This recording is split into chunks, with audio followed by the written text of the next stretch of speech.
እባካችሁ ውድ ቤተሰቦች አበረታቱን። እንደዚህ አይነት ድሎችን እየመጣን ከምንፈልግ ውድ የሀገሬ ህዝቦች፣ ውድ ኢትዮጵያውያን፣ ውድ ቤተሰቦች አሁንም ከዚህ በላይ እንድታበረቱኝ እንድታጠነክሩኝ ይፈልጋሉ። ሰብስክራይብ እያደረጋችሁ አሁንም ከጎኔ እንድትቆሙ ሀሳብ አስተያየታችሁን ኮሜንት ላይ ይፈልጋለሁ። እንዲሁም ቪዲዮ ደግሞ ብዙ ሰው ጋር እንዲደርስልኝ ለብዙ ሰው ደርሶ ብዙ ሰው እንዲማርበት ላይክ ሼር ማድረጋችሁ የተለመደ። ሰላም ጤና ይስጥልኝ። ውድና የተከበራችሁ ውድ የሆናችሁ የኔ ቤተሰቦች እንዲናት ሰላም ናችሁ? ሰላማችሁ በያላችሁበት ያምላችሁ ሰላማችሁ ብዙ ትርፍ ይበልልኝ እያልኩ ዛሬ በአዲስ ነገር ነው የመጣሁት። የዛሬው ትንሽ ከባድ ነገር ነው። በልዑል ላይ የተሰራበት ሴራ አለ። እንግዲህ ከ3 ቀን በፊት ካስታወሳችሁ እንግዲህ የልዑል እናት የተናገረችው ነገር አለ። ቤት ውስጥ በስልክም በምን የሚያስፈራራኝ አንድ የልዑል ወንድም አለ፣ እውነቱን እንዳልናገር የሚያስፈራራኝ እሱ አለ ብለው ዱካሹ ላይ ነው እንትን ላይ ተለቆ አይቼዋለሁ። እና እነዛ ሰዎች ዛሬ ሆን ብሎ ልዑል ቤት ድረስ ማለት ነው መኪና ይዞ ሄዶ እቃ ከውጭ የተላከልህ እቃ አለ ውጣና ተቀበል ብሎ እንግዲህ ልዑልን ምን ለማድረግ እንደፈለገ በመጀመሪያ ይሄን ነገር አይቶ በርህ ላይ መኪና ቆሟል ምንድን ነው ምናምን ብለው የአካባቢው ያው ስለ ልዑል ደህንነት ያሳሰባቸው ነገር ሰዎች ምንድን ነው ምናምን ብለው ሲወጡ ልጁም አጋጣሚ ለልዑል ደውሎለት እቃ እንደተላከለት ነግሮት ነበር። እንግዲህ ወንድሙ ነው ተብሏል። ሌላ ሰው ልኮ ነው ወንድሙ ነው የሚለውን ልዑል እንግዲህ ወደ አሁኑ እንትን ሲል ብቻውን ለመውጣት እንትን አላለም ነበር። ምክንያቱም የሆነ የመጣለት ነገር አለ። ተጠራጥሮ ይሆን ምን ይሆን ብቻ አላቅም። ያው እሱ ጋር ሰው አይጠፋም ታውቃላችሁ። ሰው ላከ የመጣለት እቃው ምንድን ነው ብሎ ልጁ ሲልከው እራሱ ካልመጣ አንሰጥም፣ ለሱ ነው ስጥ የተባልነው ለሌላ ሰው አንሰጥም ይላሉ። ልዑል ከዛ ምን ቢላክ ነው ቆይ ይሄ ሰው ምን ፈልጎ ነው ብሎ በርቀት ልጁን መከታተል ጀመረ ማለት ነው። እሱ አላማው እንግዲህ ወንድም የተባለው ልዑል ልክ ሲመጣለት ወደ መኪናው ሲቀር መኪናውን ውስጥ ከቶ ልዑልን አስነስቶ ምን እንደሚያደርገው ነው ፈጣሪ ነው የሚያውቀው። ልዑል መድኃኒዓለም ሲረዳው ግን የሆነ ጥርጣሬ ያደረበት። እውነት እንደ ሰው እንትን ስትሉ የተላከ እቃ ካለ ማንም ሰው ሄደሽ መቀበል ትችያለሽ። እነዚህኞቹ ደግሞ ልዑል ካልመጣ አንሰጥም ብለው ልዑል ደግሞ የሆነ እንትን አለበት ታውቃላችሁ። ተጠራጠረ። ይሄማ የሆነ ነገር ሊሆን ይችላል፣ እኔማ አምኜ እዛ መኪና ላይ አልሄድም ምናምን ብሎ ድጋሚ ሌላ ሰውም ሲልክ እንደዛው ልዑል ሩቅ ቦታ ነው ያለው ቢላቸውም እንጠብቃለን እስከ ማለት ድረስ ደረሱ። ከዛ ልዑል ለነ አቤል እንትና ደወለና እስኪ እነዚህ ሰዎች ምንድን ነው የሚፈልጉ እንያዛቸውና እናጣራ ምናምን ብለው ከዛ እነሱ ደግሞ ልዑል እስከሚመጣ እንጠብቃለን ብለው እዛው በር ላይ መኪና አቁመው እና አቤል እስከሚመጡ ድረስ እዛው ጠበቁ ማለት ነው። ልክ መጥተው እነሱ ሲይዟቸው ምንድን ነው የምትፈልጉት ምንድን ነው ምናምን ሲባሉ ልዑልን ፈልገን ነው እቃ ተልኮለት ነው አሉ።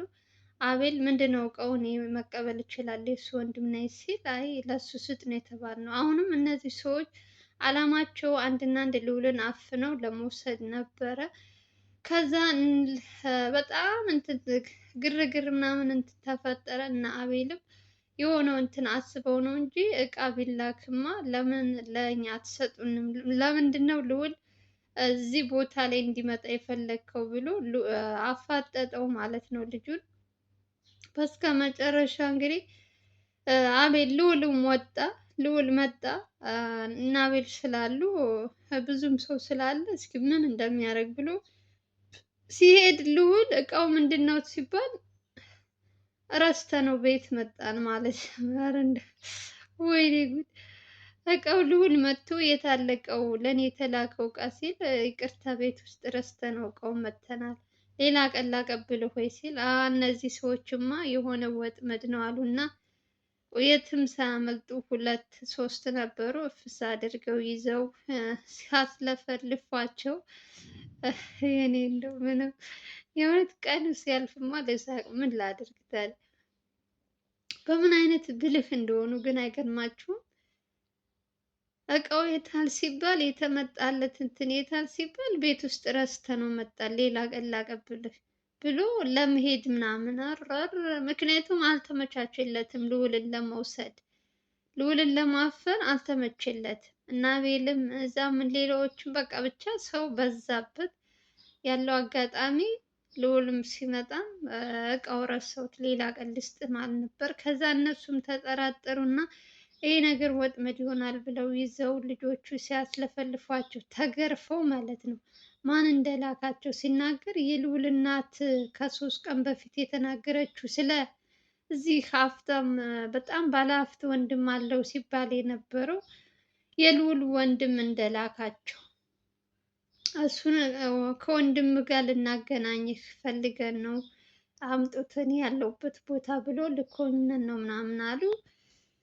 ከዛ ነገሩ ሁሉ እንዳሰበው ልዑል በመጀመሪያ እቃ ምናምን ያልነው ያው አንተ አትመጣልንም ብለው ስላሰብን ነው እንጂ ወንድምህ ልኮን ነው ብለው እውነቱ ተናግረው እነዚህ ሰዎች ቡጤያቸውና ቦክሳቸውን ቀምሰውላችሁ ሳይወድ በግዱ ይሄ ሰውዬ ማን ነው የሚለውን ይዘውት በራሳቸው መኪና አቤል ሹፌር ሆኖ ማለት ነው። እነሱ ከጀርባ እንትን አስብለው ያለበት ቦታ ላይ እንዲወስዳቸው ቀጠሩ። ከዛ እዛ ቦታ ላይ እንግዲህ ይዛችሁት ኑ ልዑል የተባለው ቦታ ላይ ሲሄዱ ልጁ እንግዲህ ማን ንገረው ምን ንገረው አላውቅም። ወንድም የተባለው ሰውዬ ሲሄድ ቤት ውስጥ ምንም ሰው የለም፣ በሩ ተቆልፎ ምናምን እሱ ኦሬዲ ልዑል እንደመጣ ማነው ሌላም ሰው እንዳለ አውቆም ይሆን ከነ ልዑል የሆነ ሰው ተናግሮ ይሆን ወይ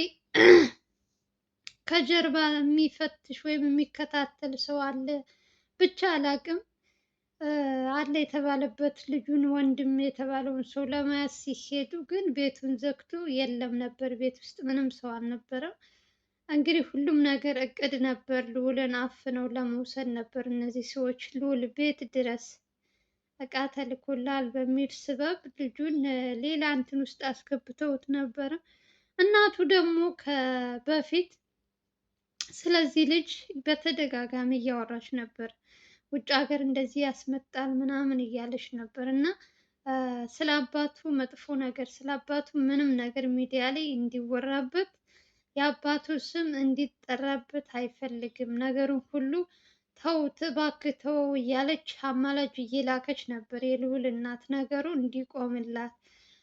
ለካስ ይሄ ሰው ከጀርባ እየመጣ እናቱን የሚያስጨንቃት እንግዲህ ወንድም የተባለው ሆኖ ተገኝቷል። ለማንኛውም እኔ እግዚአብሔር ይመስገን ልዑል ስለተረፈ እንደው እንደ ሌላ ቀን መስሎት ሁልጊዜ ታውቃላችሁ እነሱ ከውጭ እቃ ይላክላቸዋል ምናምን እንደዛ መስሎት እንግዲህ ወጥቶ ለመቀበል እውነት መስሎት ቢሄድ ልዑል አፍነው የት እንደሚወስዱት ራሱ መድኃኒዓለም ነው የሚያውቀው ምን እንደሚፈልግ ከልዑል። እኔ አንደኛ ነገር ይህ ሁሉ ረጅም ዓመት ከወንድምሽ ሳትገናኝ በስንት መከራ ተገናኝተሽ ታቀፈሽ ስመሽ የእንትንሽን ይወጣልሻል እንጂ እነዚህ ደግሞ ስለ አባታችን መፈለግ ማቆም አለብህ ብለው በሱ ጀርባ ሆነው ሌላ ሴራ የሚሰሩ ሰዎች እንግዲህ አሁን ይሄ ልጅ ራሱ ወንድም የተባለው ራሱ ወንጀለኛም ሊሆን ይችላል። የእውነት ከጀርባ ብዙ ጉድ ቢኖረው ነው ስለነሱ እንዲወራበት ሚዲያ ላይ እንዲወጣበት ያልፈለገው የሆነ ችግር ቢኖርበት ነው እንጂ ጤነኛ ሰው ተጠፋፍቶ የከረመ ሰው ሲገናኝ ወንድሜ ብሎ መጥቶ እንትን ነበር። ግን እነዚህ የሆነ ወንጀል የሚሰሩት ነገር አለ ይመስለኛል።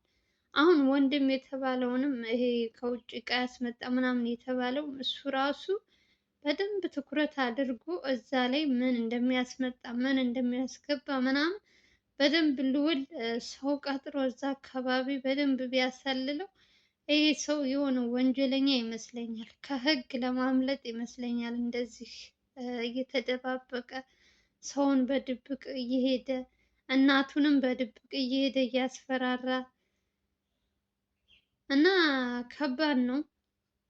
በልዑል ቦታ ብትሆኑ እግዚአብሔርን አምላችሁ እሱ እንደውም በጣም ትዕግስተኛ ነው። በጣም ከሚባለው በላይ ለሰው ልጅ ያለው ክብር እያያችሁት ነው። ግን ደግሞ በአሁኑ ደግሞ ትንሽ ባሰና መኖሪያ ቤቱ ድረስ አፈላልገው መጥተው ከዚህ በፊትም እናቱን ስንት ሲሉ ቀይሮ ቤት ቀይረላት። ቢቀይርም ምንም ዋጋ የለውም እኮ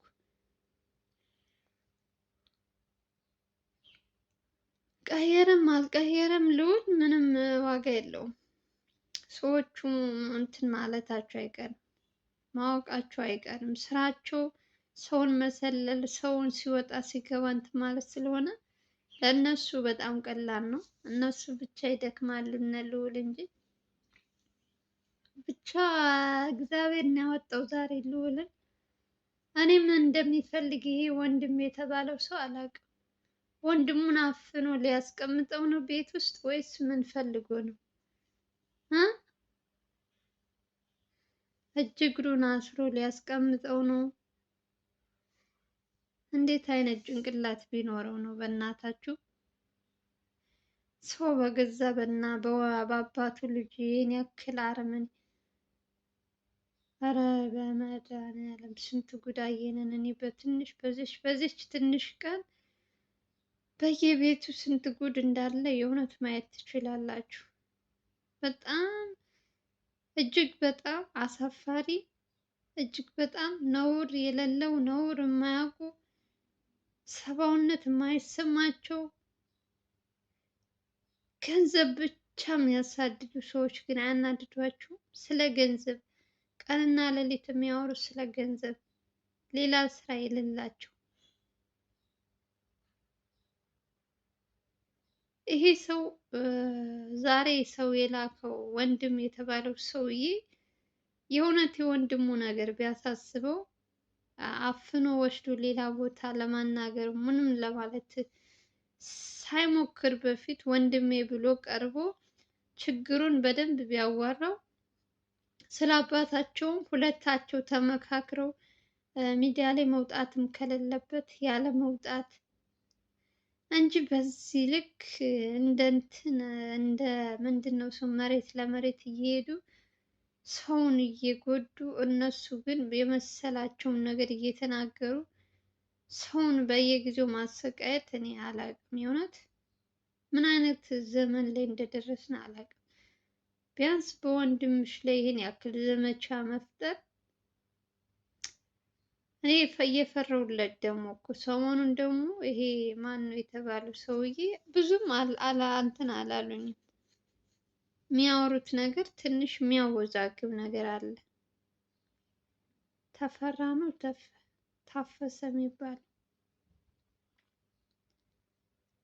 እና ከነሱ ጋር እና ከአባቱ ጋር ስለ አባቱ ታሪክ የሚያወሩ ሰዎች ይህን ነገር ደግሞ ወንድምየው ሲሰማ በየጊዜው የእሱን ቻናል ይከታተላል እና እነሱ የሚፈልጉት ማቆም በቃ ስለ አባቱ ማውራት ምንም ነገር እንደ ድሮ እንዲቀጥልላቸው ነው የሚፈልጉት።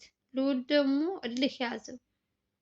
አንድ ጊዜ ሰምቻለሁ ታሪኩን፣ ይሄን ታሪክ እስከ መጨረሻ ድረስ ማየት አለብኝ፣ መጨረሻው ላይ ምንድን ነው የምደርሰው እያለ እሱ ቀንና ሌሊት እንትን ይላል። እነሱ ደግሞ ከጀርባ ሆነው ሌላ ሴራ ያሴራሉ። ዛሬ መድኃኒዓለም አውጥቶታል ልዑል። የእውነት ዛሬ ከተረፈ እኔ ከአሁን በኋላ ምንም ነገር ቢመጣ ምንም አይፈጠርም። እግዚአብሔር ሆይ እኔ እንዴት ቀልቤ እንደተገፈፈ እንዳትጠይቁ። ልክ መጥተው እንደዚህ አይነት ነገር ሲሉ ደግሞ ልዑል ከመጣ በኋላ ከፊታቸው ላይ እቃው የት አለ የተላከልኝ ምናምን ሲያፋጥጣቸው ሌላ ነገር ሲሉ በስመ አብ ምን ሊሆን በቃ ከወንጀለኛ ጋር ደግሞ መጋፋት፣ ከወንጀለኛ ጋር እንደዚህ እንትን ማለት ትንሽ ከባድ ነው። አሁን ደግሞ ቤቱን ካወቁት በጣም ምንድን ነው የሚያሰጋ ነገር ነው ትንሽ። እንግዲህ ለእነሱ ሲባል በየጊዜው ቤት አይቀያየር በዚህ በተወደደ ኑሮ። ባለፈው እናቱን አስቀየሩ፣ አሁን ደግሞ ልዑልን ሊያስቀይሩ። ቤቱን እንዴት እንደሚያውቁት እኮ ግራ ነው የሚገባኝ እውነት።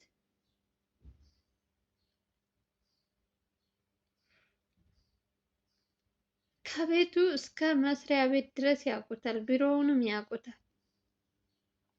በቃ የልዑልን እግር እየተከታተሉ ነው እንደሚሄዱት ወይስ ከነ ልዑል ሰው ቦታ የሚጠቁማቸው ሎኬሽን የሚልክላቸው ሰው አለ?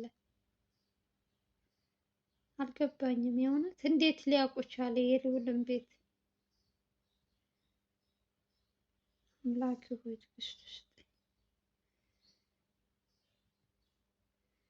እኔ ምንም አይደለም የእውነት በእናቱም በምንም ለመፍረድም አልፈልግም። ብቻ ልዑል ፈጣሪ ስላተረፈው እግዚአብሔር ይመስገን። እሺ ብሎ ገብቶ ቢሆን መኪና ውስጥ ችግር ተፈጥሮ ነበረ፣ ግን ደግሞ እንዳሰቡት አልተሳካላቸውም። እግዚአብሔር ይመስገን። ለማንኛውም የዛሬው እንግዲህ ልዑልን ወጥመድ ውስጥ ሊያስገባው የነበረው ቤቱ ድረስ የመጣው ሰው አልተሳካለትም። በትንሹ ቪዲዮ አሳያችኋለሁ። ሰላምና ፍቅር እየተመኘሁላችሁ የዛሬው ቪዲዮ ይመስላል። ሰላማችሁ ብዙ ትርፍ ይበልልኝ። በሌላ ቪዲዮ እንገናኛለን።